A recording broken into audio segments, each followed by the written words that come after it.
কোন নারী যদি চুলার উপর দুধ বসানো থাকে, কি থাকে? দুধ বসানো থাকে। কোন নারী যদি দুধ রান্না করা অবস্থায় থাকে রে, কি করা অবস্থায়?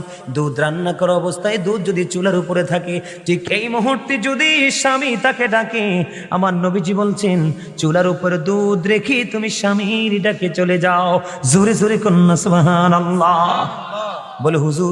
বলে হুজুর দুধের কথাটা কেন বললেন? কিসের কথা? দুধের কথা কেন বললেন?